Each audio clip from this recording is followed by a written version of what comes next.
Perfeito.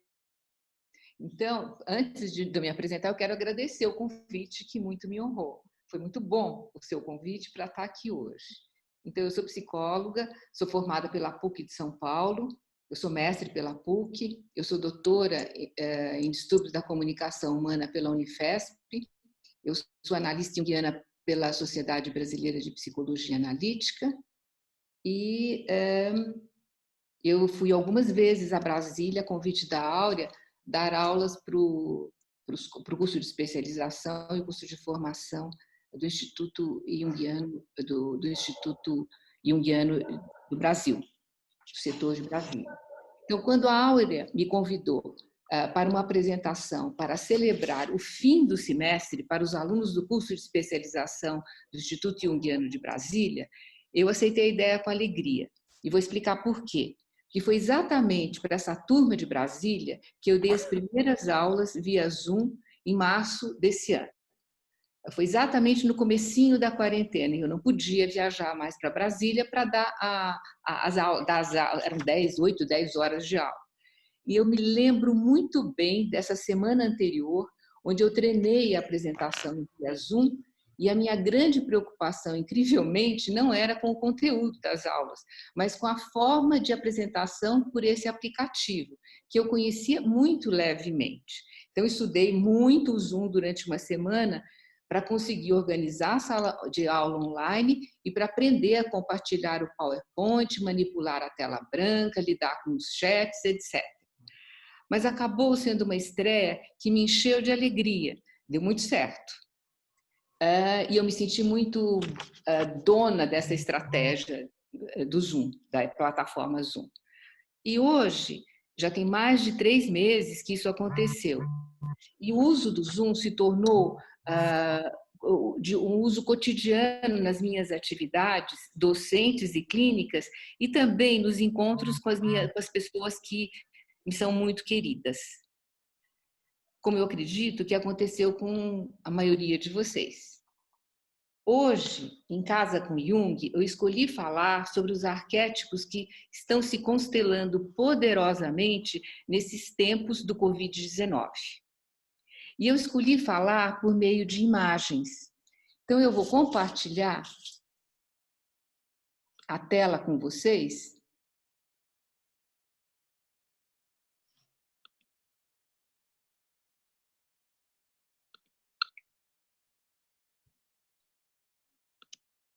E essa é a primeira imagem que eu vou usar. Eu vou falar inicialmente sobre o arquétipo da morte. Arquétipo que atualmente, de repente, se constela inexoravelmente na mente de todas as pessoas. A morte, como um fim inevitável, dada a nossa condição de mortais, é algo sabido por todo mundo, mas a noção da morte fica defensivamente, eu acredito, à distância da nossa consciência, ou pelo menos ficava à distância da nossa consciência. Hoje, é impossível não pensar na morte. Ela se apresenta muito próxima e muitas vezes mostrada pela mídia na forma de um espetáculo, isto é, no constante repetida contagem crescente do número de mortes diárias nos diferentes países, nas imagens de novas sepulturas abertas à espera, etc. Parece que na mídia existem vários arautos da morte. A gente sabe que a possibilidade da morte abala o ser humano, nas diferentes idades. Agora, se ela assusta muito os mais velhos, os adultos e os adolescentes, ela apavora as crianças, que estão com muito medo da morte e cheias de fantasias a respeito da morte, o que as enche de ansiedade. Faz muitas décadas que Atropos, a moira ou a parca, aquela que corta o fio da vida dos seres humanos, não tem tanto trabalho como nos dias de hoje. A iconografia da morte traz figuras impactantes, provocativas e desafiadoras, com o intuito de fazer com que os homens não subestimem o poder desse arquétipo. Muitas vezes, essas imagens arquetípicas são muito bonitas, a deusa da morte, a dança da morte, o abraço da morte, o beijo da morte, aludindo a um fim da vida suave e generoso. Outras vezes, essas imagens não são nem um pouco belas. A morte pelo Covid-19, nós sabemos, não tem nada de generosa. E eu pergunto, será que a forma de morrer pelo Covid-19, tão tenebrosa, poderá tornar o chamado Homo Deus, para a gente usar a expressão do Harari, poderá tornar o homem, Deus, menos arrogante, menos prepotente? O esqueleto, como imagem da morte, simboliza o Homo sapiens arquetípico, a situação impessoal e universal. O esqueleto simboliza também o tesouro enterrado profundamente debaixo da nossa carne, e é o esqueleto que estrutura o ser humano. No tarô, a carta 13, a carta da morte, representa a morte necessária de um ciclo completo. Traz a verdade que é a eterna transformação de todas as coisas. A morte, em termos simbólicos, significa transformação, mudança, necessidade de terminar, de cortar, de seguir outro rumo. É o cair em si, anunciando que o antigo não pode mais ir adiante. O símbolo da foice que a morte carrega alude ao ceifar o campo para um novo plantio. A morte, como símbolo, anuncia grandes transmutações e novos espaços de realização. Determina o abandono de velhos hábitos, implica em desapego e desligamento. Traz a destruição do que é velho, mas também traz o renascimento e a possibilidade da criação do novo. O arquétipo da morte, nesses tempos de quarentena e de confinamento, pode ter instigado, eu acredito, o crescimento tão exuberante da comunicação via internet, possibilitada por tantos aplicativos, plataformas, portais, etc. Está se criando a maior telecomunidade de todos os tempos, ainda que, infelizmente, não para todos. Tem muitas pessoas, tem uma população grande de pessoas que permanece à margem, alijada dessa possibilidade de comunicação e de uso. A internet é um fenômeno do coletivo, seja considerada como organização do conhecimento, como meio de comunicação, como lugar do comércio ou como meio de aventura psicológica e espiritual. Na internet, os arquétipos emergem em imagens e metáforas. Vocês já imaginaram a quarentena, esse confinamento num só espaço, sem qualquer possibilidade de janela, de acesso a outros espaços? Seria terrível. Assim, o arquétipo da morte, como símbolo que anuncia a possibilidade de um novo, do novo, pode ter impulsionado muito a tecnologia de estar sem ser em um lugar. Hermes pode ser visto como o arquétipo da internet, a alma da internet. O deus Hermes é o comunicador, o mediador, o mensageiro sempre em movimento. Os atributos de Hermes são inesgotáveis, assim como são inesgotáveis os recursos da internet. Outra imagem que pode ser considerada como arquétipo da internet pode ser o Exu, nos nossos termos, mais próximo da gente. O orixá da comunicação, o orixá do movimento, o mensageiro, mutante em suas ações e atitudes, aquele que abre caminhos. Uma terceira imagem que eu quero trazer são os anjos. Eles podem ser considerados os acessos mais arcaicos à internet, como descreveu o rabino Newton Bonder em seu livro Portais Secretos, Acessos Arcaicos à Internet. Anjo em hebraico, Malash, é o ente que serve de elo transmissor entre o homem e o Criador. É o mensageiro divino. O Rabino conta que há 3 milênios, os profetas bíblicos trabalhavam na dimensão do espaço, não na dimensão do tempo. Quem trabalhava na dimensão do tempo eram os videntes, são os videntes. Esses profetas bíblicos estudavam a sobreposição de lugares e eles descobriam janelas ou acessos para averiguar a existência de diferentes lugares contidos naquilo que seria um só lugar. E o Rabino ilustra essa ideia, essa descrição, trazendo um sonho de Jacó. E aí está sendo mostrada num quadro do Marc Chagall. E o sonho é o seguinte, descrito pelo Rabino. O Jacó vê uma escada onde sobem e descem anjos. Jacó acorda e diz, existe Deus nesse lugar. E o Rabino interpreta, a escada é a grande net que leva o ser humano desde o mundo até os céus. Os anjos são os conectores, são a representação mais arcaica da mensagem da comunicação direta com a rede. O anjo Malash é o mensageiro, o acesso direto à rede. Os anjos permitiram a Jacó o download de informação da rede absoluta. Essa é a tecnologia de estar sem ser em um mesmo lugar. Porém, nem sempre a gente tem certeza, pode dizer, que essa rede é luminosa. Ela tem o seu aspecto sombrio, tem o seu lado sombrio também. Sabemos que nos dias de hoje existem crianças que se agarram aos seus iPads e que se recusam a atender às atividades escolares, que não escutam seus pais. Existem adolescentes que se isolam e que mergulham nos videogames e se defendem deste jeito da angústia da quarentena.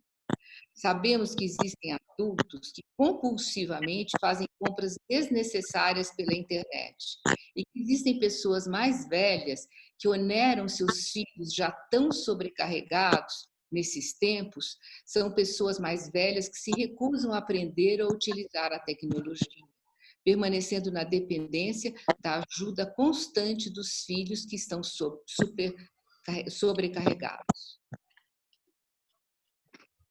Assim, o arquétipo da morte tem o seu lado negativo.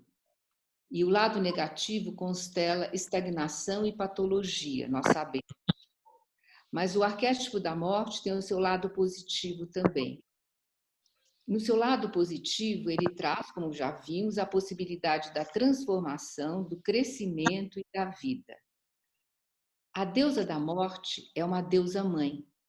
É aquela que acolhe carinhosamente, cuidadosamente, o fruto, a folha que cai da árvore da vida. Que o arquétipo da morte, constelado em nós, nos faça consciente de nossa finitude, de nossa mortalidade. Que possamos aproveitar esse momento para refletir a respeito do sentido desta pandemia e também para conseguirmos refletir a respeito do sentido que nós estamos dando à nossa própria vida, à nossa própria existência. Eu trouxe uma citação de Goethe que diz: enquanto não morreres e não tornares a levantar-te, serás um estranho para a terra escura. Muito obrigada.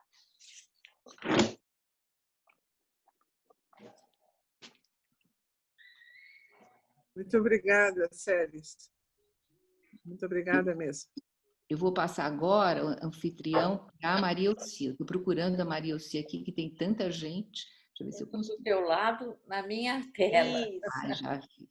A minha fala um pouquinho diferente. Eu vou pedir só uma gentileza. Nós temos alguns participantes com os fones abertos. Se por gentileza puderem fechar, eu agradeço, porque está dando microfonia, algumas interferências. Por gentileza, se puderem observar e travarem os seus microfones, eu agradeço.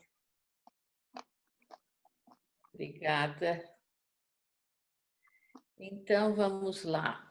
Pois é, depois da gente ouvir essa questão do arquétipo da morte, eu vou trazer um pouco mais leve. que é três pontos que eu vou querer falar com vocês, principalmente. Também vou tentar compartilhar a tela do meu PowerPoint. Vamos ver. Vamos ver aqui. Vocês estão vendo? Não, ainda não, doutora Maria Auxílio. Não. Então, eu liguei. Espera lá. Vê se está agora. Ainda não, eu acho que tem que ir lá em... Eu pus compartilhar, tá? Agora vai aparecer. Acho que tá ok. Isso, agora foi. Foi? Pronto. Foi. Então, o que eu gostaria de compartilhar com vocês são 3 pontos que eu fiquei pensando em casa com Jung. Além da gente ficar com... Tudo bem? Os nossos pensamentos e a nossa reflexão, que eu acho que é uma época de reflexão. O que é a quarentena, né? O sentido e o significado. Depois eu reparei muito que tem vários ícones que a gente recebe no WhatsApp, que está casa, stay home em inglês e fica em casa em português. E eu fiquei pensando o que é casa e o que é lar, o que é home. E aí a deusa Hestia, que vai nos contar um pouco dessa... Eu quero ver agora mudar de slide. Vamos ver aqui.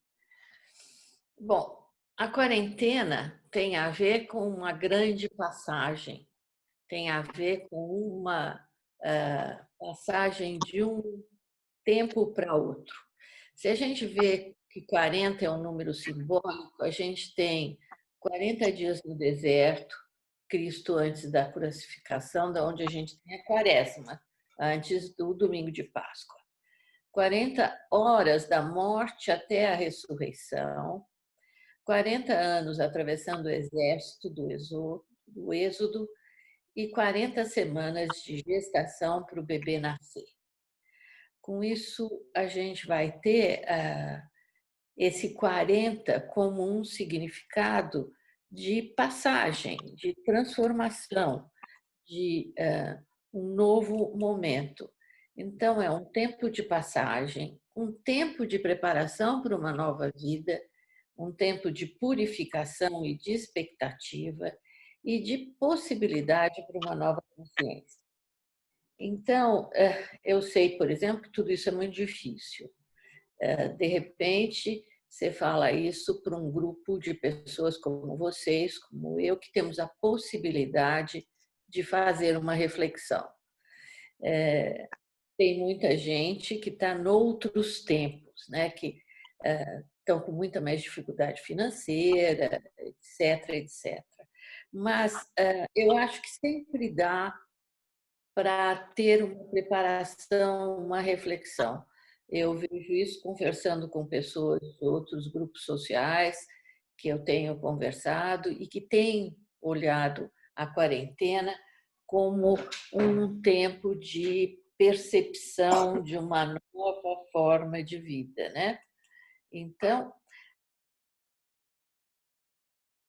a gente pensar. E nisso, de ficar em casa, qual é a diferença de lar e casa, né? A casa e a rua. Aí nós vamos ter uma deusa Hestia e vamos ter o Hermes. A rua é do Hermes, a casa é da Hestia. E a diferença aqui, num primeiro momento, né, que a gente tem uma construção mental e psíquica de um lar. Né? Qual seria ela? Então, o lar é um estado emocional, e aqui eu pego isso de Thomas Moore, que é um livro muito simpático, que vai falar sobre as pequenas coisas da vida e o significado delas. E o título do livro é A Emoção de Viver Cada Dia, a Magia do Encantamento. Quer dizer, como é que a gente pode viver, eu que gosto de contos e de encantamento, na quarentena com algum encantamento? Então, ele diz que o lar é um estado emocional, né? Um lugar na psique onde residem sentimentos de segurança, família, proteção, lembrança, história pessoal e a sensação de fazer parte de algo, a sensação de pertencimento. Então, me vem muito que nos últimos tempos a gente tem vivido muito mais numa casa, e não estabelecido um lar, né? A casa é o lugar que você vai correndo, entra, troca de roupa, toma um banho, troca de roupa e vai para o próximo evento. E o evento é sempre fora de casa, tanto que os arquitetos das grandes metrópoles fazem apartamentos cada vez menores, isso principalmente no Japão, para você dormir só, quer dizer, não há um lar, né? Não há uma construção daquilo que poderia ser proteção até para a nossa ansiedade nesse momento. Então, o quanto que essa vida corrida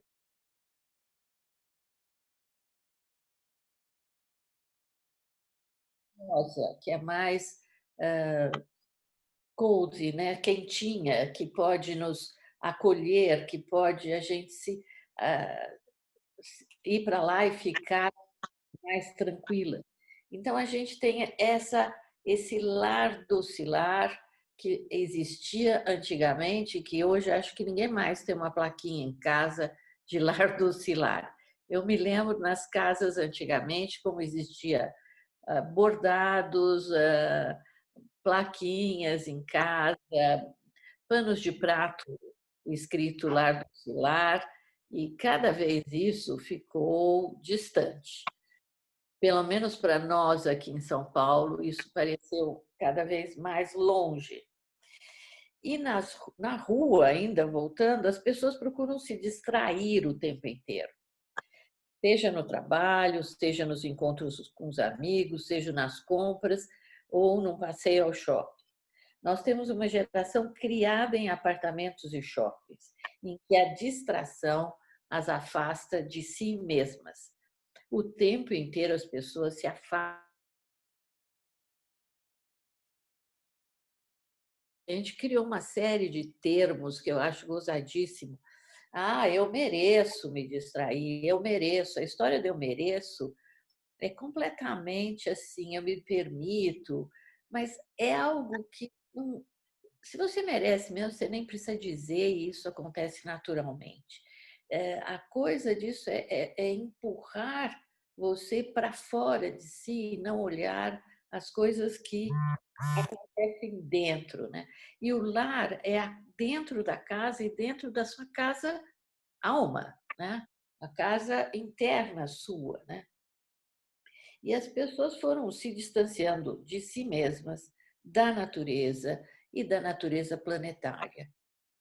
Hoje eu estava lendo um trecho de um livro que vai sair pela Paulus, que são as entrevistas da Von Franz, feita pela Suzanne Wagner.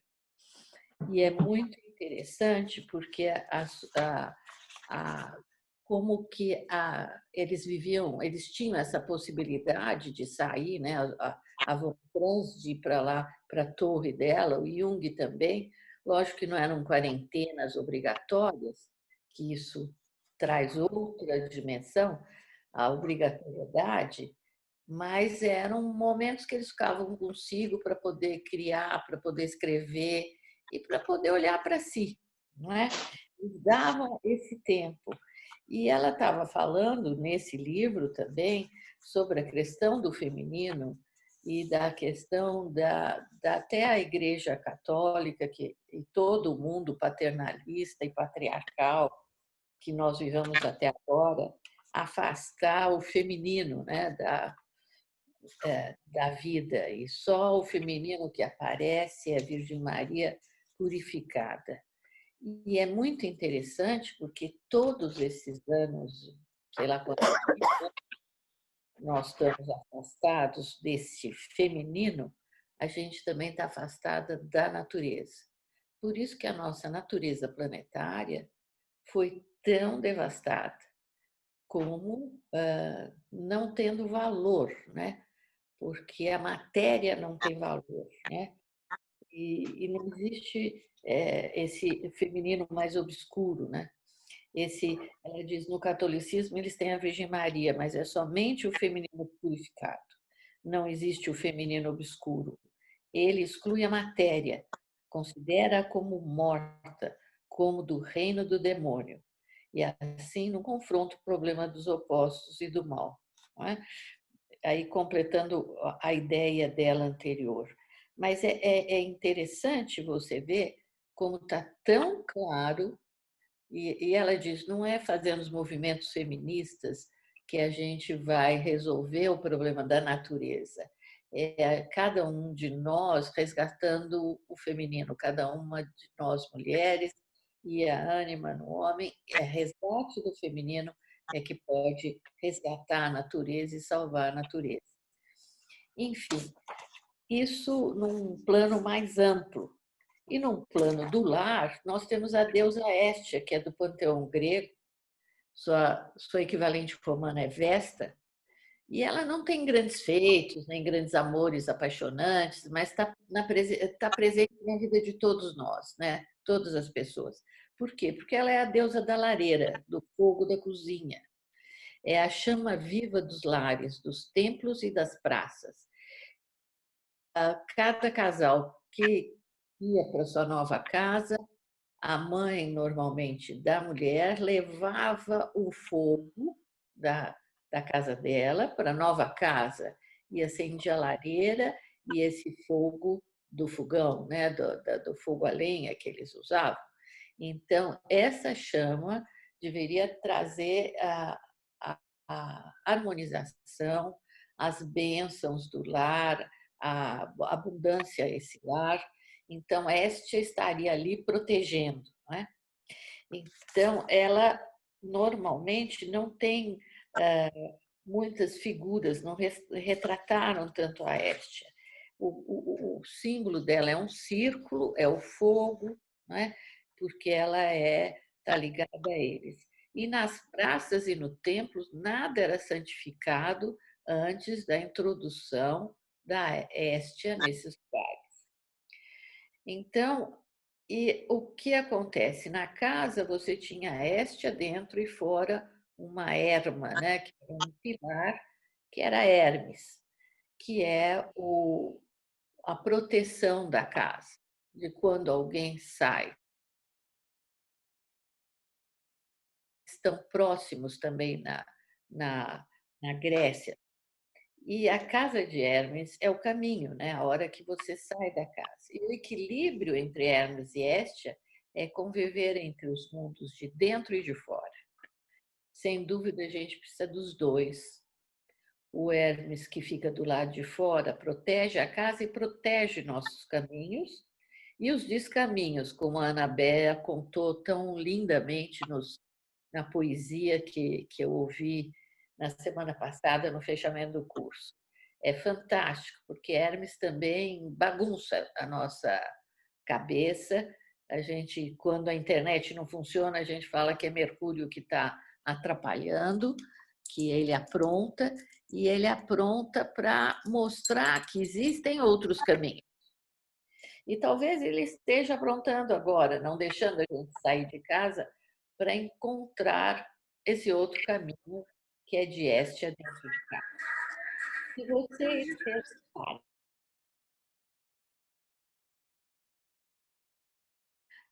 deu uma febre de fazer pães, pelo menos aqui em São Paulo. E aí essa questão dos pães é uma questão desse calor, né, que tá existindo, né, que está vindo, e que as pessoas estão retomando a Hestia. O lar, gente, segundo Thomas More, segundo Gaston Bachelard, é o lugar onde você habita. E habitar significa dar e receber Deixa eu ver se eu volto aqui. Volto. Vocês estão vendo minha tela ou não? Então, deixa eu ver que tela que está aparecendo. É o Home Sweet Home, né? Só tem uma tela. Então, o habitar, ele diz que é dar e receber. Então, você habita num lugar quando você dá coisas e está aberto. Ah, que gracinha, está aberto a receber, né?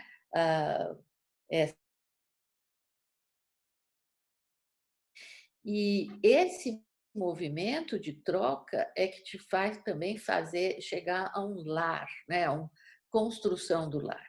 Não se esqueça que o lar você pode mudar de casa, você pode.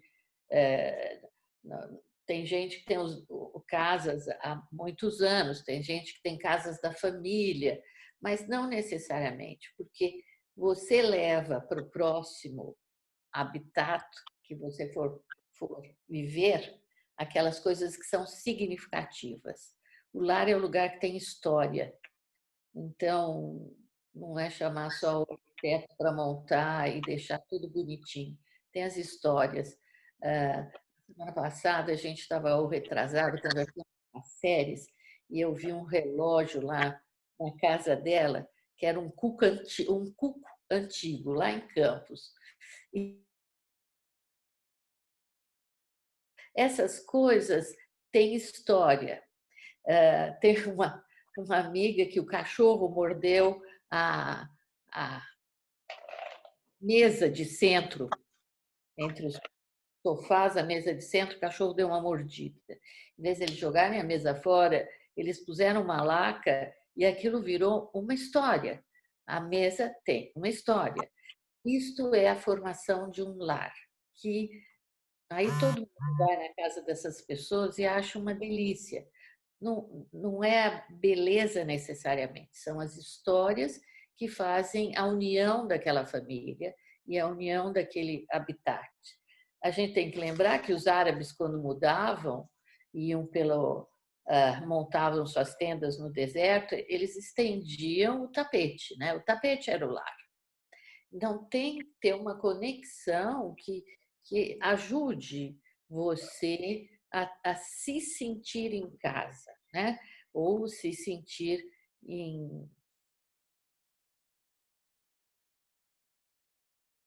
capazes de prezar o valor de um lar. Então, nós podemos voltar também a atenção para Hermes, que é para fora, e considerar muitos satélites do lar. Porque o dia que você faz o lar, você consegue olhar fora, segundo Thomas More, eu acho que é verdade, que é a família, a vizinhança, a comunidade e até ser um cidadão na sua vizinhança e na nação, né? No seu estado, enfim. E tudo isso faz parte da criação do lar da alma, um trabalho diário que nos prepara para a morte. Voltamos aí para as séries. E dá à nossa vida o enfoque íntimo, que é a dádiva primeira do lar. Então, uma vida encantada tem muitos momentos em que o coração é tomado por essa beleza e imaginação. E essa é a energia que a gente pode trazer dentro da quarentena, dentro do...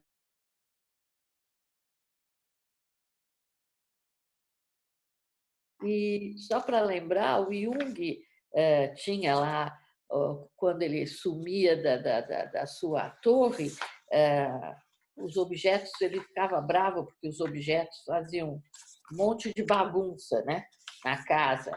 As coisas caíam, quebravam.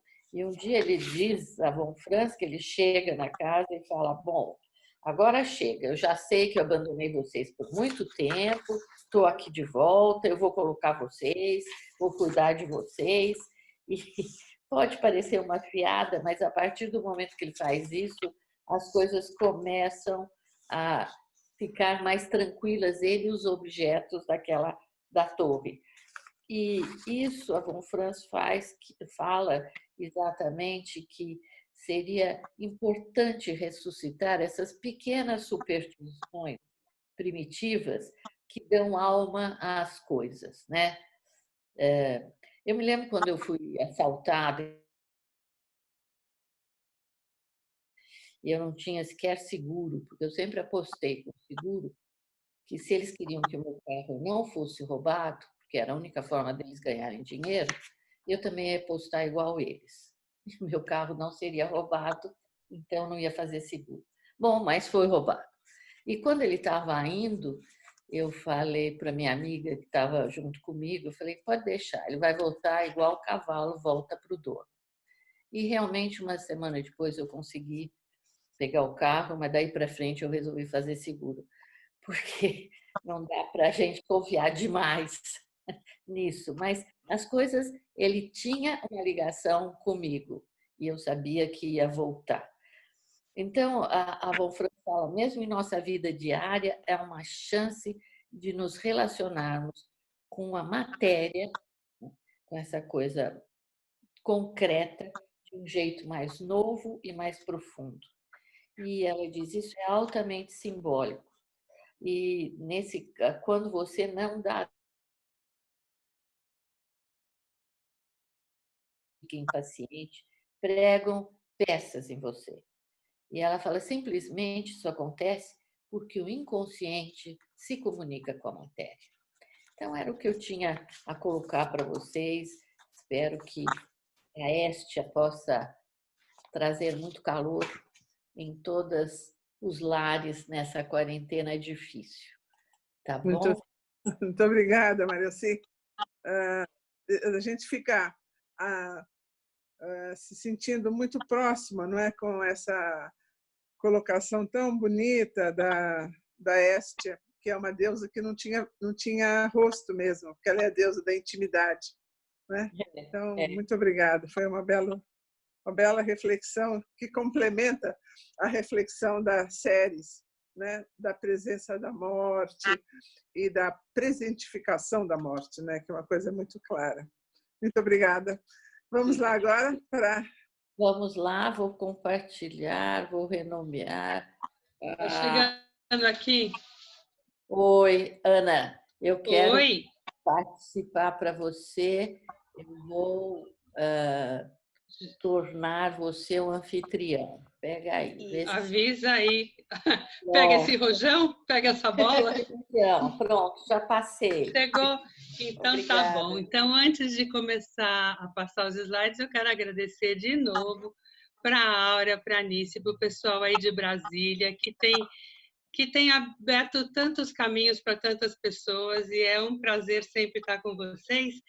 E eu queria dizer que eu estou muito feliz de falar depois das séries e da Maria Elci, que são duas mulheres que abriram uns caminhos mais importantes da minha vida. Essas duas são duas referências importantes para mim, como profissionais, professoras e como mulheres. Então, gente, muito obrigada por tudo, vocês todas.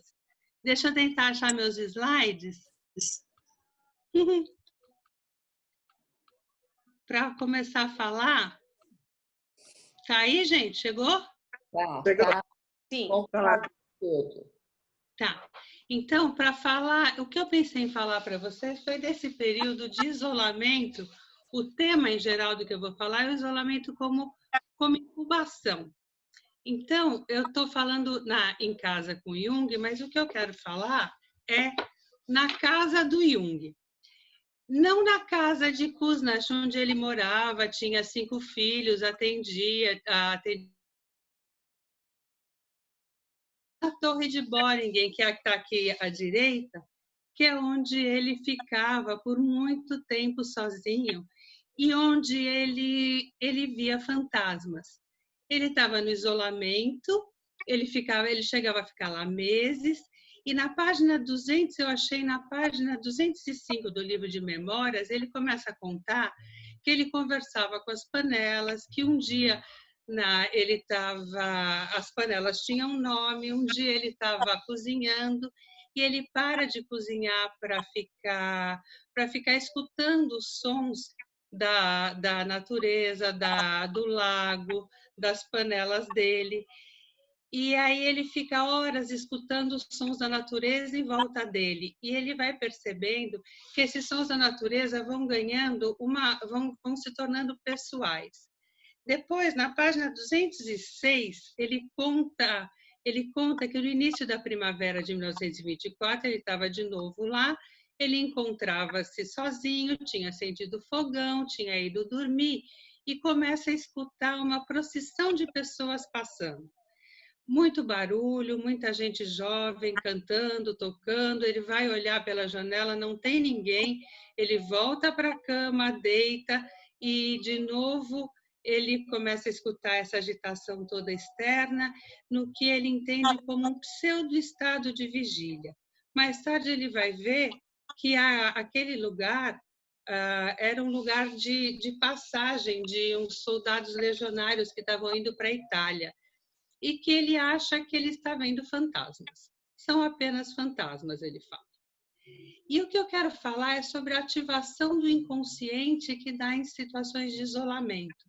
Na ausência dos objetos habituais e das relações habituais que a gente tem, o próprio inconsciente, a energia psíquica que normalmente está colocada nos relacionamentos, nas saídas, nos objetos, nos movimentos externos, se retira desses objetos e vem ativar o inconsciente.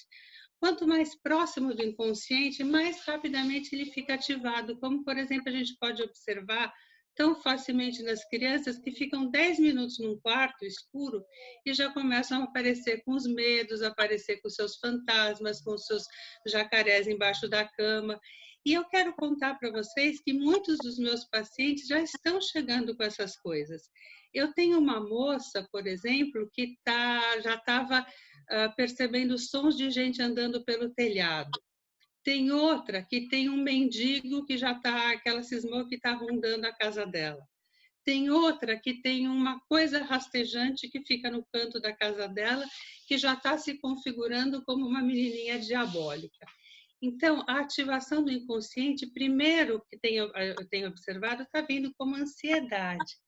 E um paralelo bíblico que, óbvio, que todo mundo conhece, é o mito da Lilith, que quando Javé expulsa a Lilith do paraíso e ela vai ficar lá do lado de um lago sozinha, enquanto o resto da criação está aqui acontecendo, Adão e a Eva e o resto todo, a Lilith fica parindo 1000 demônios por dia.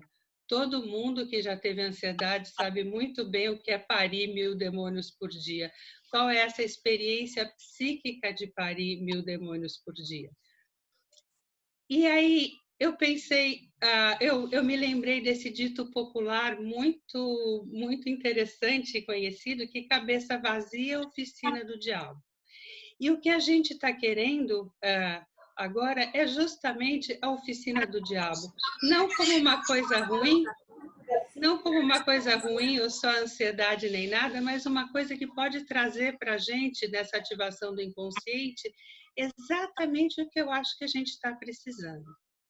Nesse tempo de pandemia, que a gente já vem vivendo há 4 meses, o que se observa é que a gente estava vivendo, principalmente nas grandes metrópoles aqui em São Paulo, em estado hipomaníaco, muita agitação, uma adaptação imensa ao mundo externo. Isso que a Mariocci estava falando, sabe, de sair, de ir em shopping, de ter atividades o tempo todo, de trabalhar sempre fora de casa, de frequentar todos os restaurantes, toda semana abre uma coisa nova ou lança um livro novo, e a gente está sempre em progressão da libido, cumprindo infinitas tarefas, infinitas demandas de adaptação ao mundo externo.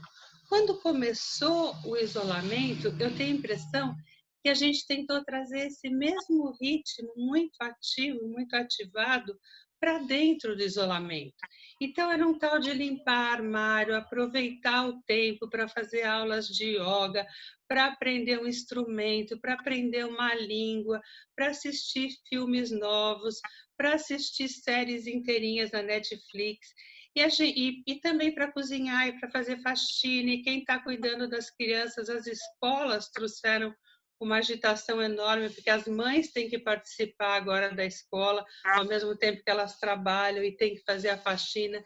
Então, essa mesma agitação foi trazida para dentro do isolamento da pandemia, e eu acho que nós não só esgotamos os recursos da natureza externa, que levaram, eu acho, que a esse vírus que está talvez reequilibrando tudo, como eu acho que esgotamos os recursos da natureza interna nesse nível de agitação muito grande.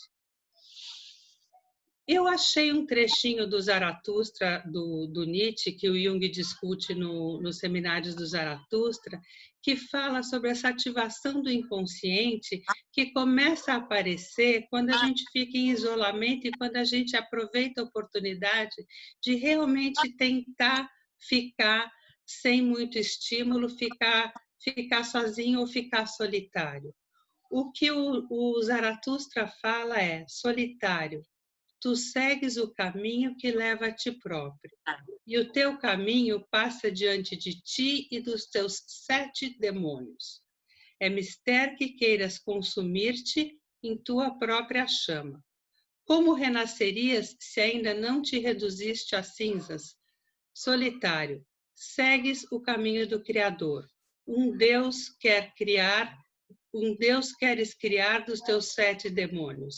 Então, a ideia que depois o Jung discute e o próprio Nietzsche coloca, é que passando o período de agitação, passando o período de cumprir milhões de tarefas, tanto dentro quanto fora de casa, entrando em isolamento, passando desse momento de ansiedade, onde a gente passa pelos 7 demônios, os medos, as angústias, o medo de ficar sem dinheiro, o medo de ficar doente, o medo da morte, etc., é a condição de, eventualmente, através dessa imensa agitação do inconsciente, a gente parir alguma coisa muito especial. Buscando pesquisar sobre o mito da Medusa, que a Medusa é quem paralisa todas as coisas. A Medusa é aquela górgona que olha e tudo vira pedra. A Patrícia Berry, no livro do Corpo Sutil de Eco, fala desse jeito, olha. O título do capítulo, que é o que me interessou, é que essa parada é o momento necessário para que a gente possa, com um vaso mais tampado, mais hermeticamente tampado, eventualmente uma energia psíquica que não está mais tão disponível para adaptação, nem para tanta projeção, e talvez nem para tanta atuação também, possa permitir que esse vaso fechado, essa energia circule dentro dele e vá encandecer a raiz da vida, vai mobilizar arquétipos muito importantes. O que ela coloca é que o aprisionamento é crucial para determinado tipo de movimento novo, que podemos chamar de movimento mítico. Não é um aprisionamento qualquer, corriqueiro. Não é viver a quarentena como se a gente tivesse impedido de sair. O que está sendo proposto aqui é que a gente aproveite a oportunidade do isolamento para viver também de uma forma mítica e simbólica essa oportunidade que a vida está dando para a gente de atravessar os demônios e a ansiedade e ver nascer alguma coisa. Quando alguém está nesse calabouço, ela fala, algo secreto ocorre no ventre, uma procriação agindo dentro do confinamento, do aprisionamento, um modo de autofertilização. Necessitamos das proibições da rigidez, dos impossíveis muros de pedra dos quais não podemos escapar, ou mesmo olhar para além deles para nos tornarmos conscientes de que estamos germinando realidades míticas dentro de nós mesmos. E eu acho que um grande muro do qual a gente não pode escapar é o que a série estava falando da mortalidade. Esse é um muro que estava que estava oculto, a gente estava entendendo a mortalidade como alguma coisa que não ia acontecer, ou que se acontecesse ia demorar muito. O ano passado, ou retrasado, a gente ainda estava festejando quando saíam artigos a respeito a criança que está nascendo agora vai viver 150 anos, e a gente estava conquistando a morte, ou com a fantasia inocente, ingênua de conquistar a morte, numa quase tentativa de vida de vampiros. Quem quer ficar nessa terra infinitamente sem morrer nunca são os vampiros. Quem quer ficar nesta vida sem lidar com a mortalidade são os vampiros. Então, com esses demônios que passam, se a gente atravessar, e com essas paredes que nos aprisionam, se a gente consegue ficar dentro, a ideia é que a gente possa ter um nascimento mítico, porque quando o Perseu tira a cabeça da Medusa, quem nasce é o Pégaso. E o Pégaso, eu acho que é a nossa esperança para um mundo diferente que talvez vá acontecer no fim do isolamento. E eu só coloquei, só para terminar, essa frase que eu escutei ontem de uma paciente que me deixou muito feliz. Ela é uma pessoa, uma designer, e ela trabalha muito, muito com computador, uma vida muito agitada, sempre em reuniões, sempre em contato com arquitetos, trabalha com hotéis e tal, e foi passar a quarentena dela num sítio, junto com a filha dela e a filha do primeiro casamento do marido. E o que ela está conseguindo fazer, ela está fazendo ateliê de cerâmica, ela deixou de responder tanto às demandas externas, e ela me falou ontem essa frase linda, que passaram 3 meses, as 2 meninas foram embora do sítio essa semana, ficou só ela e o marido, e que agora não existe mais viver toque de caixa. Ela só está vivendo no toque do coração. E, para mim, isso foi o que eu queria dizer para vocês hoje. Então, gente, é isso aí. Muito obrigada pela oportunidade de estar aqui e falar para vocês desses demônios que eu estou vendo passar na vida dos pacientes que eu estou atendendo, na expectativa do Pégasus. Tá bom, gente? Então, era isso. Muito obrigada. Obrigada, Ana. Cadê você, Áurea? Não estou vendo, não. Você não está me ouvindo? Não está me ouvindo? Achei. Então, muito obrigada a vocês 3, que são 3 brilhantes professoras do nosso curso de especialização, do nosso curso de formação. E ficou muito interessante ver, né, como a Séries coloca a morte, ela está aqui. E ela chega, não se sabe nem como chega, nem quando chega, ela simplesmente chega e não há conversa. É a morte que chega sem conversa, sem qualquer explicação. Mas, junto com a morte, existe também a possibilidade de uma outra presentificação que está entre nós, que é desse acolhimento profundo que a Mariossi fala, da Héstia, de voltarmos para dentro da nossa intimidade, da sacralidade da nossa intimidade, na profundidade, e encontrarmos ali um acolhimento, né? Essa vida que a Mariossi fala, da vida volta a ficar encantada. Isso é uma frase lindíssima. E depois, na hora que você fala isso, né, Ana, você traz muitas imagens muito ricas, né, da possibilidade de ultrapassar tudo aquilo que é obstáculo em nome de algo maior, que é a presença, né? A presença do Pégaso, daquele cavalo alado que caminha, que nasce também, lógico, em função de uma habilidade de Perseu, né? Então, acho que essa habilidade de lidar com as medusas, desafios que todos nós temos. E sou muito grata a vocês, o Instituto. Grato sempre a vocês 3 pela beleza, pela partilha, pela profundidade. Agora eu deixo a pergunta para os nossos amigos. Agora podem perguntar, vamos estabelecer um pouco de bate-papo, temos um tempinho para isso. Está aberta a proposta de conversa. Áurea, eu queria muito agradecer você ter colocado séries, Ana, eu com as duas, que foi uma dança deliciosa, uma possibilidade de encontros fora da correria, mas um encontro também de coração e de preparação. E você sempre tão gentil e tão amorosa e calorosa. Eu também quero agradecer muito. Mas como não ser gentil e amorosa com vocês três, que são uma doçura, uma profundidade? Impossível, ser diferente. Então, vamos lá. Quem quer fazer uma pergunta? Ou fazer pergunta, ou dizer alguma coisa? Estamos abertas.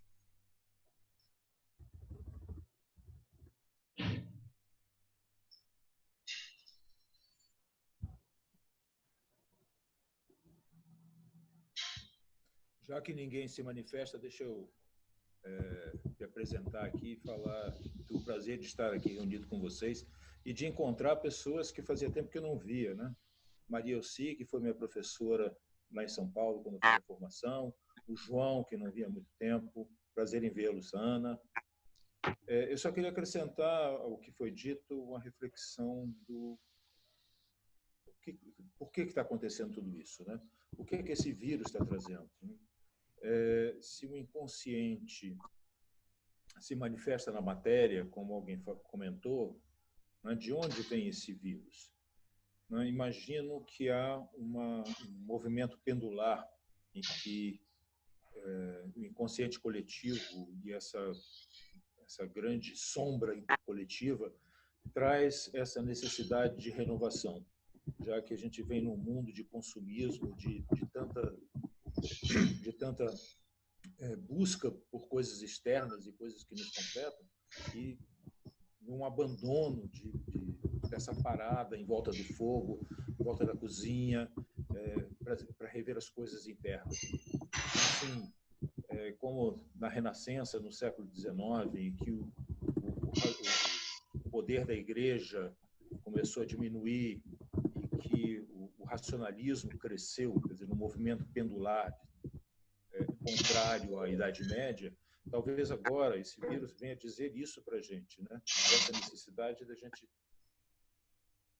mesmos, né? E aí, como foi dito, esse momento de reflexão desperta demônios. Eu acho que a gente tem que lidar com eles no dia a dia. E é o que a gente vê isso nos consultórios, né? Meus clientes trazem muito um desespero, uma enorme ansiedade, às vezes até uma questão histérica de tudo que está acontecendo sem um controle disso. E a morte presente, né? Dizendo, olha, tudo para acontecer. Era isso que eu tinha. Bom estar aqui, viu? Gostei do convite. Obrigado para vocês.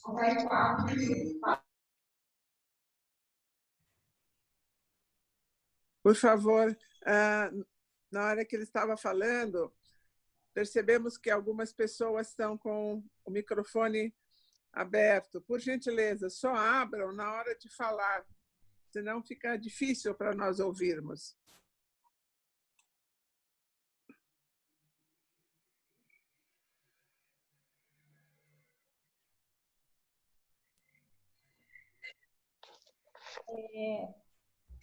Foi aberto para mim o microfone? Posso falar? Pode. Pode.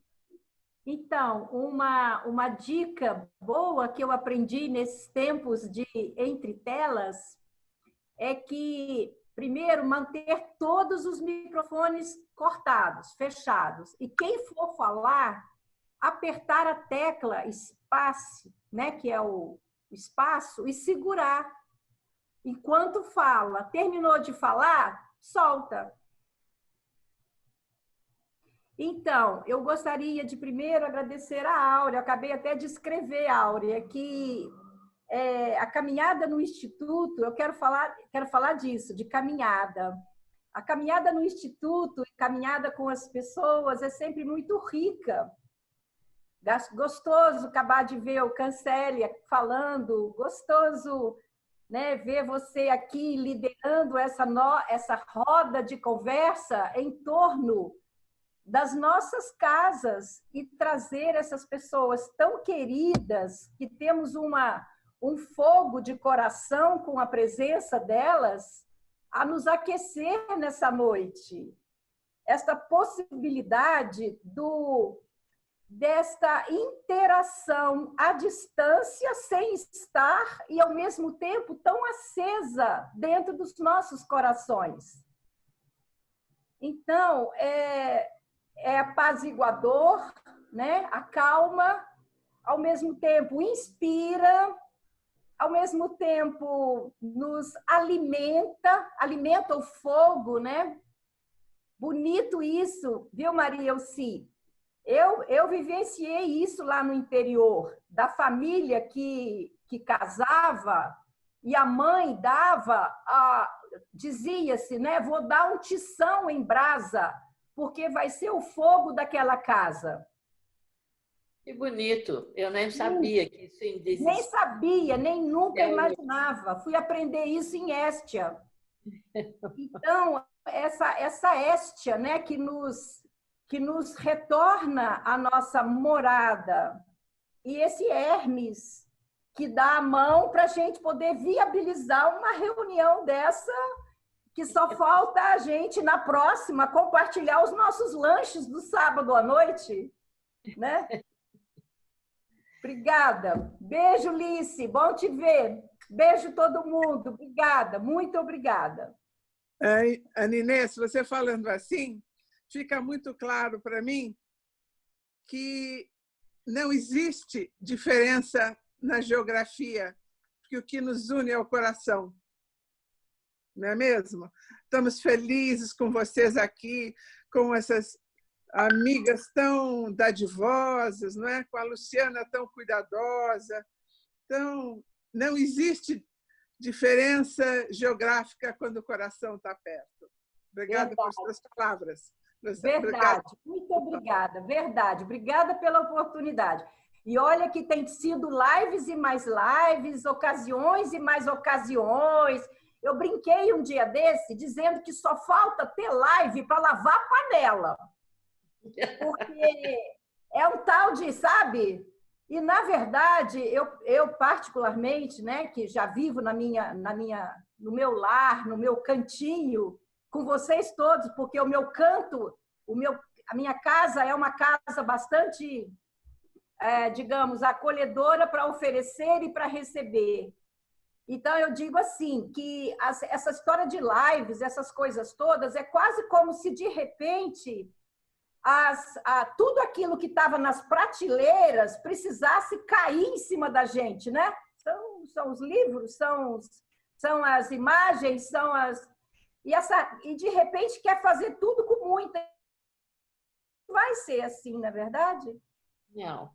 A Hestia precisa de calma, né, Áurea? Senão vai queimar tudo, não vai ter jeito. É, isso mesmo, isso mesmo. E a última frase da Ana, não é? Que a gente, que não está mais a toque de caixa, mas a toque de coração. Né? E essas oportunidades, até de ver o João Carlos, que quanto tempo, então o Hermes também traz para a gente essas oportunidades de ver pessoas que você não vê tanto tempo. Hoje, com São Paulo chovendo, na verdade, eu dei graças a Deus de poder ficar em casa. Não ter que sair para dar aula.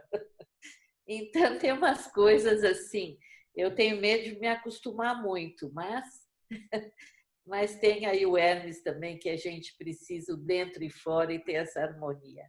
O encontro, o abraço também faz muita, muita falta, não é? Mas eu sinto assim essa oportunidade de estar com o João, com a Beth, que não está aparecendo, a Patrícia, tanta gente que veio, a Ana Béa, que eu gostei tanto das poesias, enfim. Lígia, né, que eu não via há tanto tempo. Essa oportunidade também é muito gostosa, né? Muito prazerosa. É uma roda de amigos, né, Marielci? É, É uma roda cujos laços de afeto são indestrutíveis. Indestrutíveis. E essa é a nossa roda, com Hestia no centro, né? é. Eu quero contar uma coisa que acabou de acontecer, porque são 8 e pouco, e eu tenho um pacientinho que ele está com muito medo. É um menininho de 6 anos, ele está com muito medo do coronavírus. Então, de vez em quando, ele me liga à noite para rezar. Então, ele me manda uma mensagem de WhatsApp e aí a gente conversa um pouquinho. E ele quer rezar a reza do Santo Anjo, mas ele acha muito complicado. Então, ele criou uma coisinha assim: Santo anjo do Senhor, meu zeloso guardador, meu protetor e meu amigo, sempre me livre e me guarde de todo e qualquer perigo. Amém. E aí ele começa a pensar, ele começa a perguntar: Ana, o santo anjo conhece meu papai? Conhece. Ele conhece você? Conhece. Ele conhece a professora? Conhece. Ele conhece meus amiguinhos? Conhece. E ele acabou de mandar uma mensagem no meu celular, daqui a pouco, para eu ligar para ele, para a gente rezar o Santo Anjo. Então, está acontecendo também uma religiosidade nas famílias, nas crianças, que eu acho que tem a ver com esta, uma necessidade, uma busca de proteção também nessa coisa das pessoas que a gente ama a partir de um aconchego, de um santo anjo que é protetor e amigo. Então, tem um molequinho aí querendo saber se o santo anjo conhece você. A hora eu vou falar que ele conhece, tá? Olha que coisa linda, né? As pessoas hoje estão buscando uma espiritualidade de coração e não de rito. Uma espiritualidade da alma que fala, que clama, né? E não de dogmas. Então, é uma outra espiritualidade. Esse menino, ele é a prova mais clara que tudo isso é possível. E você, Ana, você é o psicopompo dele, né? Você é o psicopompo. Eu só fico afirmando para ele, como Hermes, que o Santo Anjo conhece todo mundo.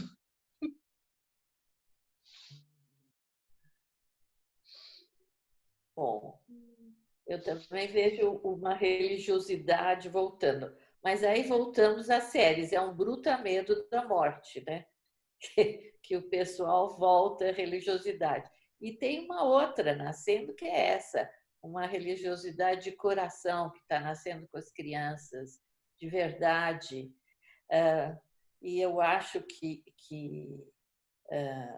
eu me lembro de uma família amiga minha que criava os filhos sociólogos na época da Revolução, né, da ditadura, e ela achava que era uma bobagem dar religião para crianças.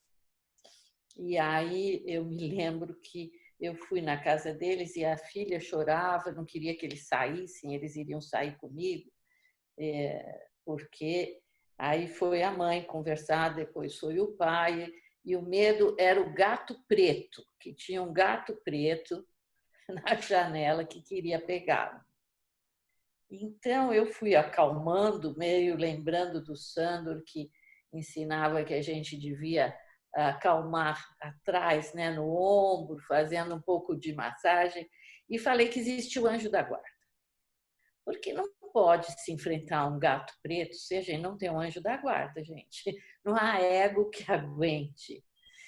A gente precisa do outro oposto. E aí ela foi acalmando e dormiu, e rezei com ela o Santo Anjo do Senhor. E quando eu desci as escadas, falei para os pais: sinto muito vocês quererem criar ateu, mas eu contei que havia anjo. E aí ela falou que eu fui a responsável pela filha se tornar, a querer fazer estudo de primeira comunhão, enfim, entrar na igreja. Mas eu acho muito isso, né, Ana? Se não não há ego que aguente só o mal ou só o lado escuro. A gente precisa de um claro para contrabalançar, né? e termos esses opostos mais ou menos próximos, não? Enfim, era isso. Gostoso. Os anjos voltam. Estou adorando esses casos. Isso aqui é uma verdadeira conversa de coração mesmo, né? Cada um tem um caso para contar. Eu acho isso fantástico. Quem mais quer contar um caso? Pessoal, vocês estão me ouvindo? Não. Então, ok. Primeiro, agradecer ao Instituto de Campinas, né, a oportunidade de deixar aberto essa sala maravilhosa com essas pessoas. Um imenso prazer rever algumas pessoas e agradecer ao pessoal de Campinas. Estou aqui encantada com o que eu ouvi e fiquei pensando nas várias divindades que foram compartilhadas hoje, né? Hestia, com certeza, Hermes, Hades, e tantas outras, né, que apareceram aqui. E fiquei pensando, e aí uma pergunta talvez para Séries, né, se a negação da morte, Séries, é um aspecto da natureza humana, independente da religião, independente do contexto cultural da pessoa. O que você acha disso? Eu acredito. Deixa eu ver se eu liguei. Está ligado. Eu acho que sim, faz parte da natureza da pessoa e na criança, até 5, 6 anos, a morte é alguma coisa reversível. Então, essa noção da morte como alguma coisa irreversível aparece a partir dos 5 anos, 6 anos de idade. E eu acho que o medo da morte acompanha o ser humano até o final da vida. E as pessoas defensivamente fogem dessa consciência, né? Então a morte fica adiada, a morte fica só nos mais velhos, a morte, quando presentificada nas famílias, é muito difícil para a criança, é difícil para todo mundo, mas para as crianças especialmente. E a gente vive numa cultura onde a morte é realmente uma noção que precisa ser muito distanciada, muito afastada, diferente de outras culturas. No México, por exemplo, a deusa de la morte é muito festejada, não é? É um jeito de aproximar mais o final da vida, né? Essa passagem, trazer de uma maneira mais harmoniosa, talvez, de uma maneira mais próxima. Mas na nossa cultura e na nossa sociedade, realmente não tem rituais relacionados à morte. E eu acho que uma possibilidade que o Covid-19 está trazendo é essa noção de que a gente tem que andar com a nossa finitude de braços dados. Nós somos seres mortais, né? Não somos deuses. A gente tem os dias contados, não vamos viver eternamente, não somos vampiros, como disse a Ana, né? Então, o medo da morte é um medo que aparece aos 5, 6 anos de idade e acompanha a gente o tempo inteiro.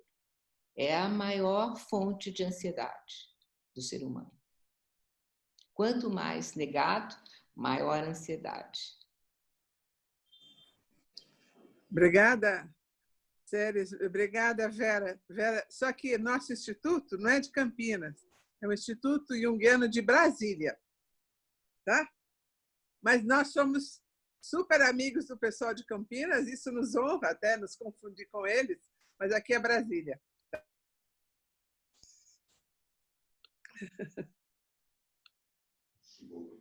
Oi. Oi, estão me ouvindo? Olá todo mundo. Olá, olá. Olá. Então, eu quero dar as boas-vindas e o meu agradecimento também à Áurea sempre por ser essa pessoa tão criativa e tão calorosa, capaz de reunir todos nós desse jeito tão bacana, tão profundo, tão intenso, como todas as atividades mesmo. Acho que o Instituto de Brasília se propõe a fazer, né, tanto presencial quanto virtual. E agora, com essa possibilidade de ser virtual, é um aquecimento realmente, né, nas noites frias, que Porto Alegre está muito frio, gente. Frio gelado. E quero dar os parabéns para vocês três, foi excelente, excelente a fala, muito profunda, realmente, assim, 3 temas muito interessantes. Eu, em especial, quero um bem enorme a Estia, porque na minha monografia foi dela que eu falei, né? Ela me fez, foi o maior capítulo da minha monografia, foi a Estia, essa deusa da casa interior, né? Do aquecimento, do lar, daquele espaço na casa onde a gente reúne as pessoas da nossa intimidade. Nas salas pode chegar os visitantes, mas na cozinha, no lugar do fogo, só quem nos é íntimo. Então, ela, para mim, é uma deusa que foi o primeiro que fez parte do meu processo, realmente, do meu processo da formação e do meu processo psíquico mesmo, quando eu comecei a trabalhar muito profundamente em mim. A primeira deusa que teve presente, eu tenho certeza absoluta que você escreveu sobre ela no meu processo, foi esta, né? Porque eu, uma pessoa extrovertida, com o mundo todo ao meu redor, e filhos, e casa, e família, né? Foi realmente numa crise minha de meia-idade que eu caí no ar, como disse, abriu meu chão. Graças a Deus não cheguei lá no inferno, quase. Mas, enfim, acho que eu, antes de chegar no inferno, eu soube que existia uma Estia. E ela me deu essa capacidade, esse direito, né, de ligado a Hermes, que é esse Deus que fica na floreira, na janela, poder me ajudar a enxergar o mundo de uma maneira diferente. Então, quero dar os parabéns a todas vocês. E, então, fico muito, muito emocionada e revendo, acho que eu vou rever meu trabalho um pouquinho hoje, reler. E falando na morte, eu acho que tem uma outra questão muito séria que está nos acontecendo agora, porque pelo menos antes, mesmo que o defunto não estivesse lá, o morto não estivesse acompanhando, mas a gente sabia que teria uma despedida, que tem um ritual, seja de cremação, ou seja de enterro, despedida, né? Eu acho que isso, de uma certa forma, o ritual pelo menos, nos dá um pouco mais de segurança diante da morte, se é que se pode ter segurança, né? Não menos medo, mas diferente. Só que agora, com o Covid, se a pessoa entra no hospital e entra com o respirador, ela já fica longe da família, ela fica longe de todo mundo e vai para um saco plástico, gente, sabe? E é jogado, às vezes, em vala comum.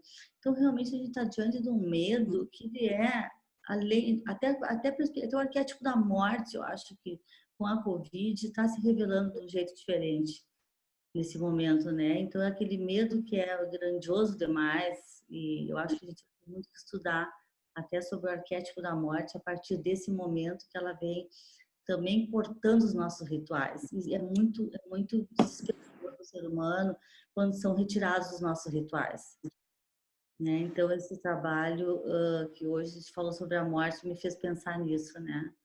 Eu estou em especial com uma amiga que está em hospital com situação séria de Covid, né? E essa insegurança, né? Quando que se vai se ver de novo, enfim, e todas as pessoas que estão sofrendo. Então, é isso o nosso momento, mas eu acho que momentos como esse que nos aquece, também nos faz saber que a gente tem Estia, que tem Hermes, né? Que tem Hermes que possibilita todos esses encontros conosco aqui. É muito confortante, né? Muito confortante mesmo para nós. Então, obrigada a todos que estão participando, obrigada a Áurea sempre, né? Por essa parceria, por essa criatividade que, graças a Deus, não tem fim. E, né, a Áurea sempre tem mais energia para novos encontros. E essa tua jornada, eu acho que vai prometer que vai ser muito legal. Obrigada.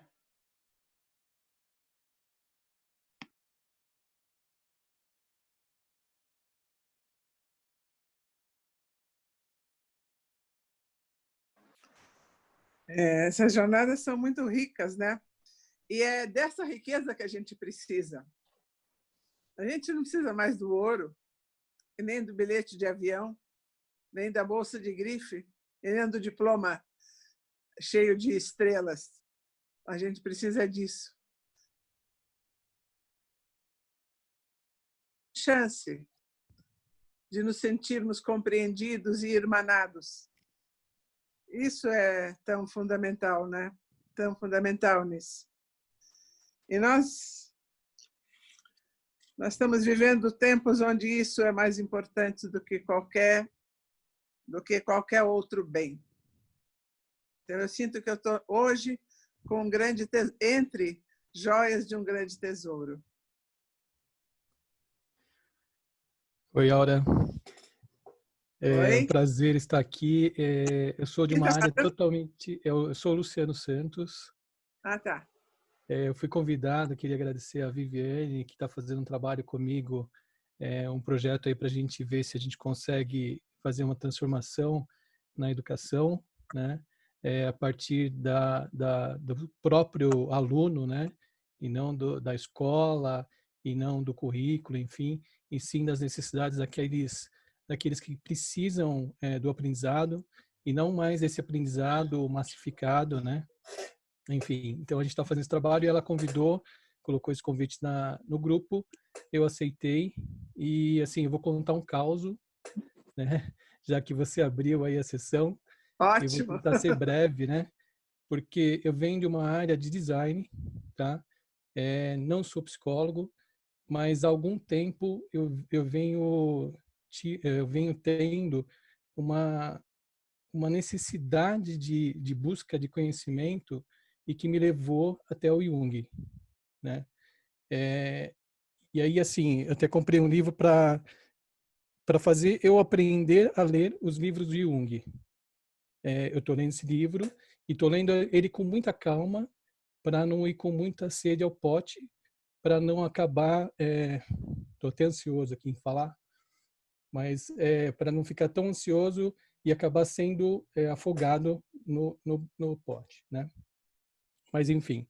Então, assim, é curioso que vocês todos aqui estão aqui, o que parece que todos estão na mesma área, né? E eu sou de uma área e não quero mudar dessa área, mas, assim, sinto que conhecer Jung é uma necessidade imediata para mim, né, para entender um pouco o que é o ser, né? O ser, mas o ser humano.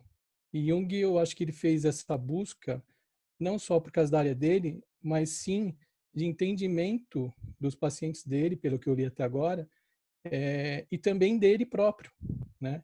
Esse depoimento que a gente viu agora há pouco, quando a Ana comenta de Jung na casa dele, né? Conversando com os objetos, e ele também conversava com pessoas dentro da cabeça dele mesmo, né? Dava nome para isso e tal. A gente vive muito Jung, né? Quando a gente começa a buscar esse interior, o que parece que assim a gente realmente começa a viver esses eus, né?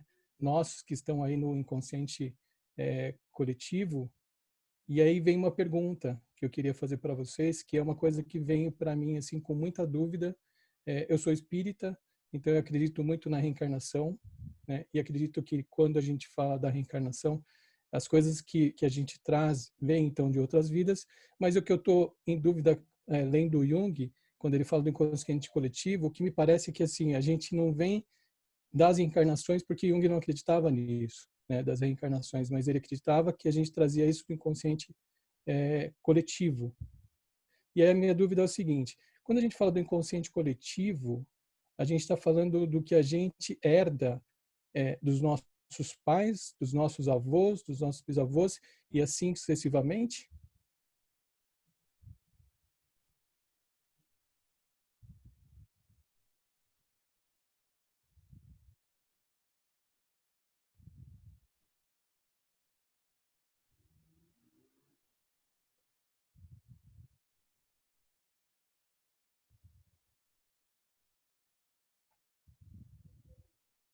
Posso responder para você? Posso, Áurea? Vamos lá. Vamos lá. O inconsciente coletivo, ele não é herdado nesse sentido. Ele não pode vir nos genes que a gente recebe dos pais, da gente. Ele é o padrão do funcionamento humano. É o padrão básico do funcionamento humano. Então, ele não é... No tempo de Jung, se acreditava que realmente era herdado em termos mendelianos. E se viu que no genótipo humano, depois da época de Jung, se percebeu que não existe um número de genes suficiente para conseguir transmitir uma estrutura, que seria o inconsciente coletivo. Então, a estrutura não é herdada. O que existe é o potencial para que essa estrutura seja formada. Então, todo ser humano carrega esse inconsciente coletivo e é influenciado pelo inconsciente coletivo, mas ele não é dado do jeito que se imaginava antes. O potencial para que essa estrutura se forme existe desde o nascimento, desde a hora da concepção, mas ele não vem dentro do genoma. Ele é uma estrutura emergente, que aparece logo após, a partir da gestação.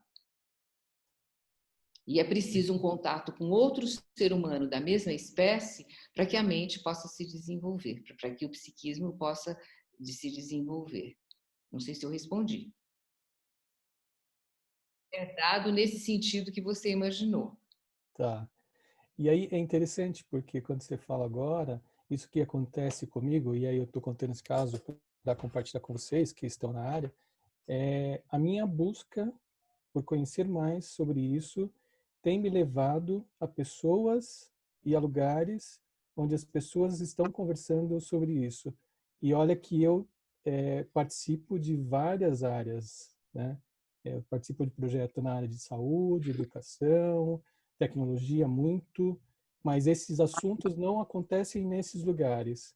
E quando eu sou convidado ou eu entro em algo, tá ligado a essa minha busca sempre por conhecer esse eu que habita dentro de mim, assim. É muito curioso isso que está acontecendo hoje.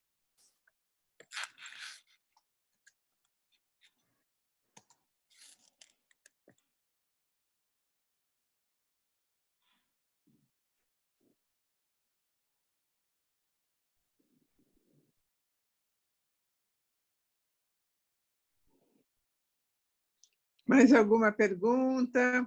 Mais algum caso? Oi. Áurea. Oi. Oi. Oi. Ana. Você ia falar primeiro, Luiz? Vai você. Eu gostaria de agradecer assim, a imensa riqueza dessa troca, assim, desde o começo. Todas as falas foram muito enriquecedoras. Agradeço mesmo por promover esse momento para a gente. E o que acontece? Na verdade, eu queria compartilhar uma pequena poesia que eu escrevi. E, assim, várias palavras, né?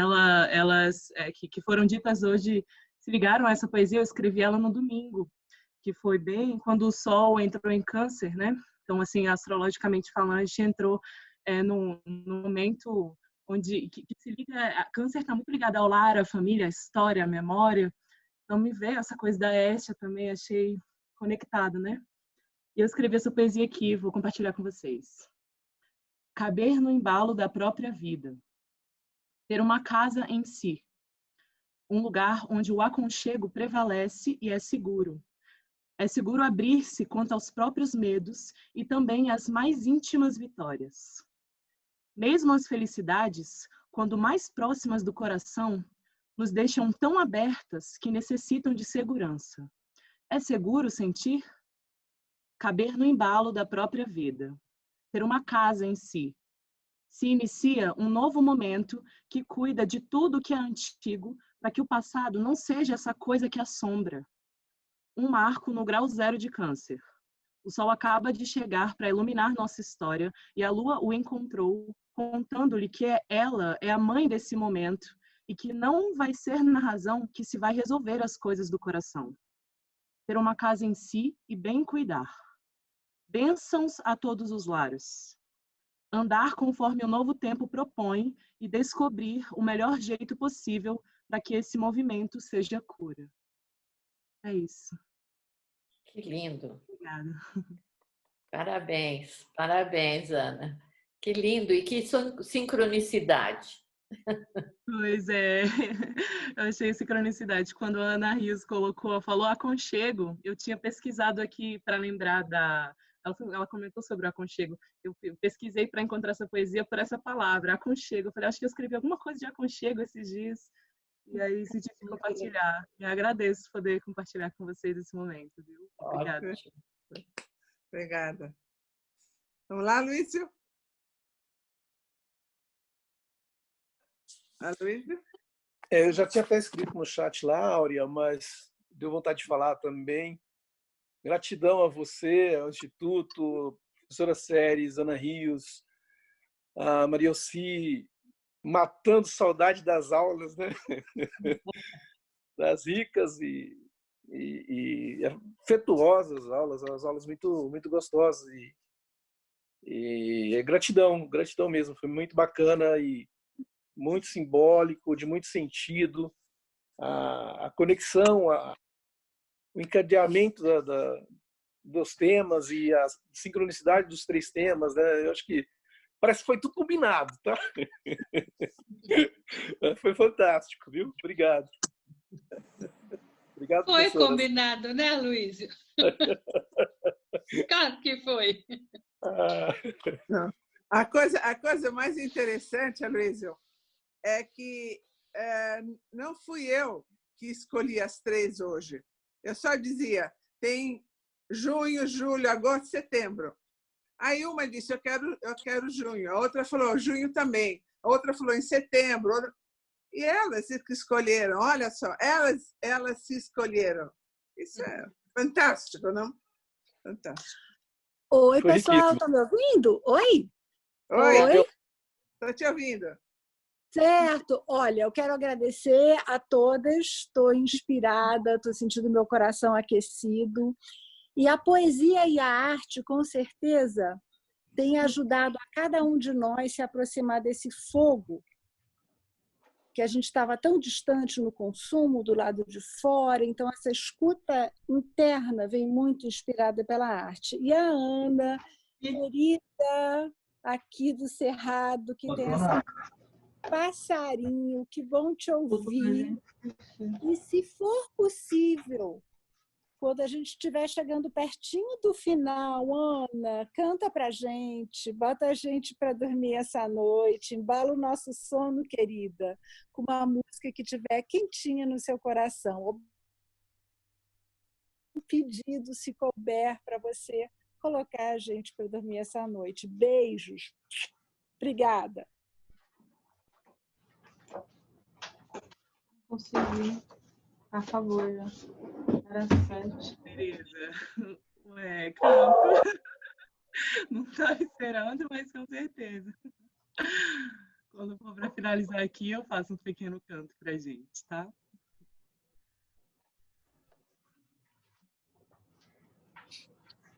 Esqueci total.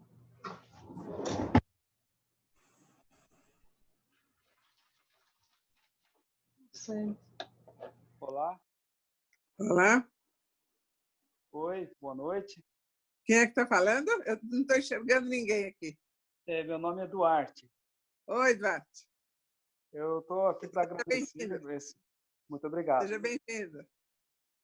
Obrigado. Eu estou aqui para agradecer esse momento tão especial, né? Em dias também especiais que estamos vivendo. E eu trabalho na área de saúde e eu saio daqui assim mais fortalecido pessoalmente e também de alguma forma me sentindo mais enriquecido para também poder lidar, né, com as angústias com que temos lidado, né, na nossa prática, os que trabalham aí mais de frente com as pessoas, né? E como o colega falou há momentos atrás, é interessante como também eu também estou num movimento assim de aproximação com Jung, né, admirador antigo, sou dele, e para mim então está sendo assim, uma alegria, está sendo bem enriquecedor mesmo. Então eu agradeço, tá, pelo convite e por um movimento tão bonito e necessário quanto esse que as senhoras, os senhores estão fazendo nessa noite e vem fazendo, né? Muito obrigado.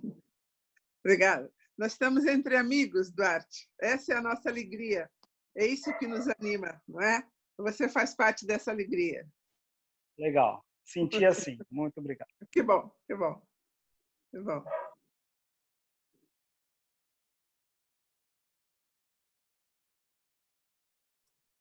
Mais alguém? Boa noite, Áurea. A Tamara. Tudo bom? Eu quero compartilhar, que é inclusive uma devolutiva também para séries, porque tive a oportunidade de trabalhar um estudo de caso com a professora e fui muito feliz nas sessões seguintes com esse caso de uma adolescente, mas que ainda está muito infantilizada, né? E uma das coisas que ela trouxe foi justamente a dificuldade que ela teve quando ela se deu conta na infância de que a avó tinha morrido e ela não teve oportunidade de elaborar. E porque de um dia para o outro, né, ela não viu mais a avó, os pais acabaram evitando de levá-la ao velório. E ela conta isso com muita mágoa, né, muita tristeza, porque não houve a despedida. E agora a gente refletindo sobre essas coisas, nesse momento e tudo, a minha sugestão para ela, no dia dessa sessão, foi que ela elaborasse uma carta de despedida, né? Para ela deixar guardada, se possível, né? Se fosse da vontade dela, deixar guardada numa caixinha, que era ainda a única lembrança que ela tinha dessa avó. Então, essa carta seria um pequeno ritual, né, póstumo, dessa morte que não foi elaborada no tempo, porque ela era muito criança, enfim, pelo contexto. E assim ela fez. E na sessão seguinte, quando ela me contou, eu senti um alívio dela, e ela teve a ideia de que não ela deixaria a carta na caixinha da avó, que ela ganhou de presente da avó, mas ela levaria para a Chapada dos Veadeiros, aqui perto de Brasília, né? Que é um lugar super propício à conexão com a alma, né? Com o nosso interior. E ela levaria para lá, porque a irmã mora lá, e lá ela concluiria esse ritual, ou colocando em alguma cachoeira, ou de repente queimando, ela ia ainda descobrir, né? Então, foi muito importante, eu achei muito oportuno por se tratar desse tema, da elaboração da morte, né, da avó, e agradecer de coração esse encontro, agradecer as séries que tanto me ajudou nesse dia. Eu acho que também, de alguma maneira, se eu tive essa ideia desse ritual, foi também por ter tido contato com os nossos professores. É fruto de encontros como esse. Obrigada, gente. Obrigada, Tamara. É tão bom a gente ver que nada daquilo que a gente faz com amor é em vão, né?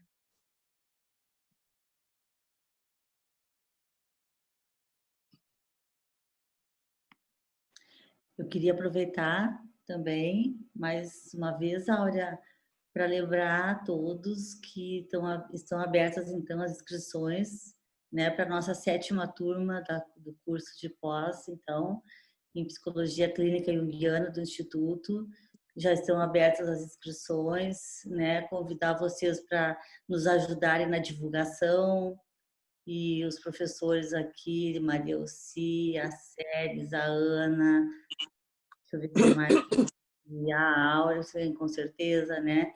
Enfim, hoje com mais facilidade, ainda o curso vai começar online, e a gente não sabe quando vai poder ser presencial, mas traz também essa facilidade, né? A ideia é que a gente comece em agosto, né, Áurea, o curso, né, a 7ª turma.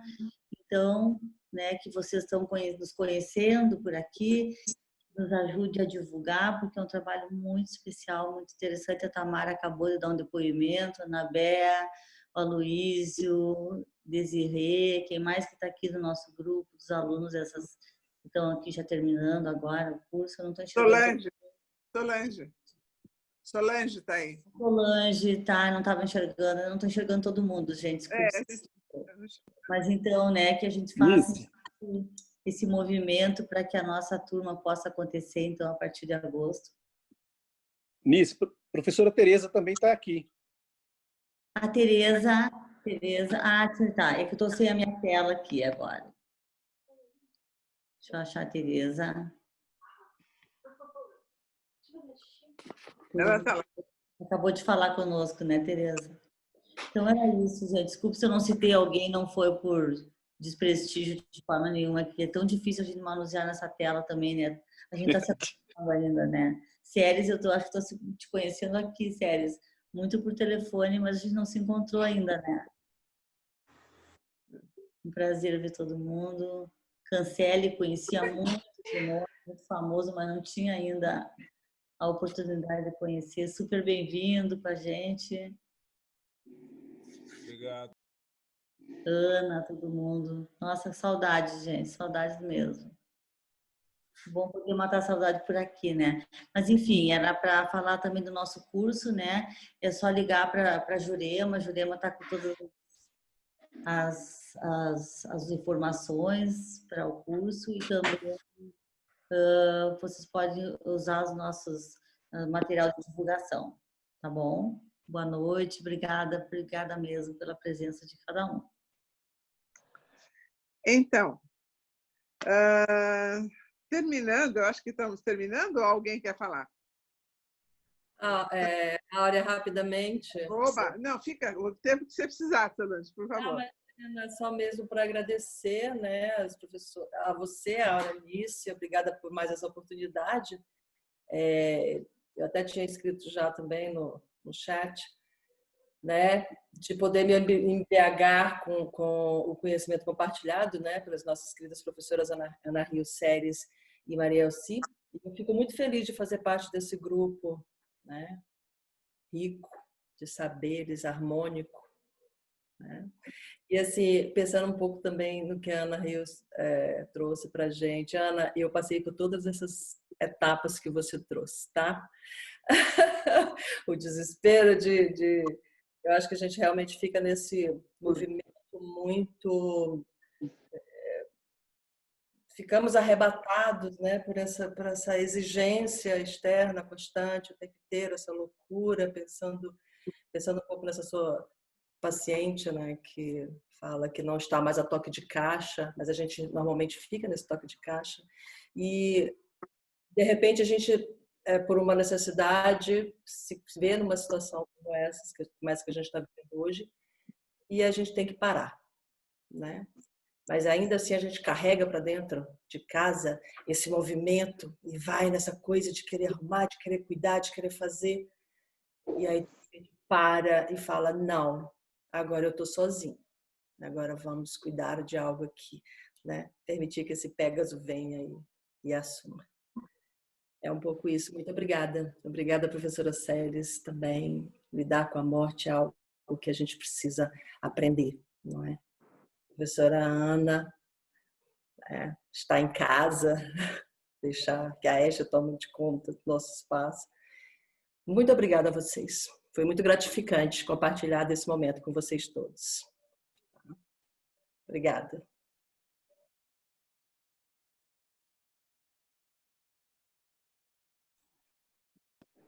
Então, Áurea, obrigado pelo convite, valeu, acho que a iniciativa foi muito legal. Pelo jeito vão haver outros encontros, quero estar presente porque foi bastante rico. E vou me despedir de vocês aqui, porque eu já alimentei a alma, agora vou buscar alimentar o corpo. Então, boa noite para vocês, até uma outra oportunidade. Boa noite. Boa noite. Boa noite. Nós que agradecemos essa oportunidade deliciosa, Áurea. Inice, muito obrigada. Obrigada. Bom, então... Mas eu acho que se nós realmente tivermos a oportunidade de ouvir a Ana, eu ficaria muito feliz. A gente ouviu o canto da Ana. Tá, só uma coisinha antes. Eu quero agradecer mais uma vez e anunciar que em julho teremos de novo em casa com o Jung, com o Gelson, a Paola e a Anice. Um outro trio fantástico vai estar conosco aqui nesses momentos tão especiais que essas três queridas nos proporcionaram hoje. Muito obrigada. Se alguém quiser falar alguma coisa, senão passamos para a Anabéia. Eu quero agradecer, Áurea, o seu convite outra vez. Quero agradecer a Maria Elci e a Ana pela companhia. Foi muito bom, muito agradável. Foi muito bom estar junto de vocês. É sempre muito bom.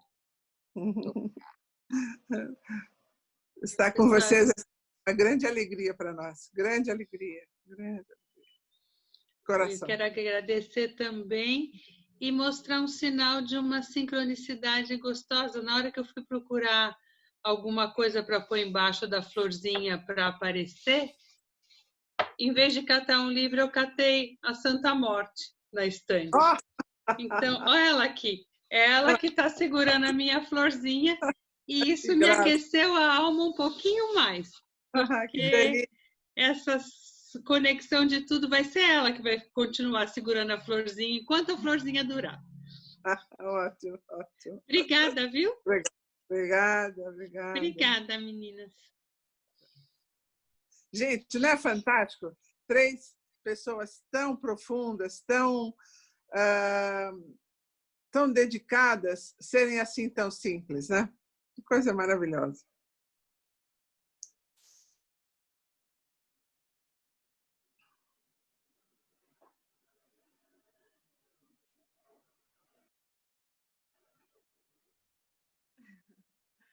Mais uma vez agradeço. De fato, essa simplicidade alcança nossos corações, né? Com certeza, isso é muito bonito. Isso é muito tocante. Desde que eu cheguei no Instituto, sinto isso, sabe? Imaginei que eu fosse chegar, sabe, num lugar que, nossa, né? Aquela linguagem, aquela coisa, né?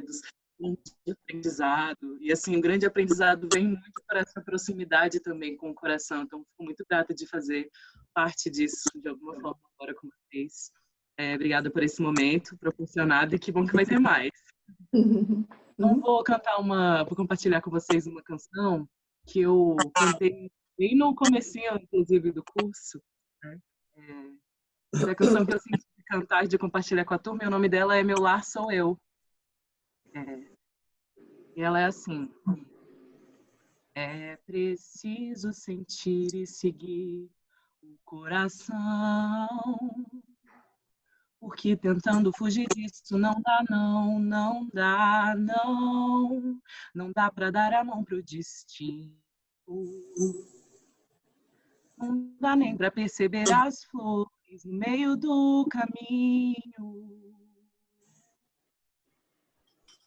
Não dá a reparar no brilho do olhar, a contemplar a luz do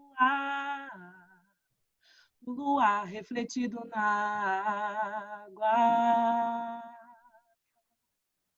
refletido na água doce. O luar refletido na água, refletido na alma.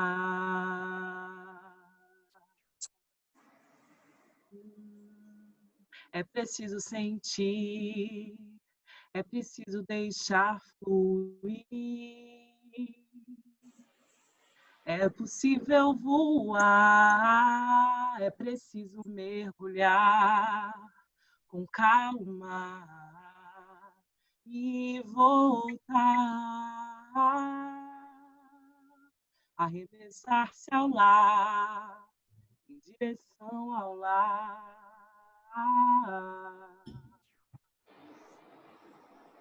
Não ter medo do mar aberto, pois o meu lar sou eu. Meu lar é o mundo, meu lar é onde eu pisar. Lindo. Obrigada. Muito lindo. Obrigada. Obrigada. Ana, querida, obrigada de coração. Obrigada por embalar essa noite. Obrigada. Obrigada, querida. Obrigada a todos. Parabéns, parabéns, linda Béia. Obrigada, lindona. Obrigada por esse aconchego compartilhado. Muito gostoso. Obrigada. Gratidão. Obrigada. Boa noite. Boa noite, gente. Boa noite. Muito obrigado.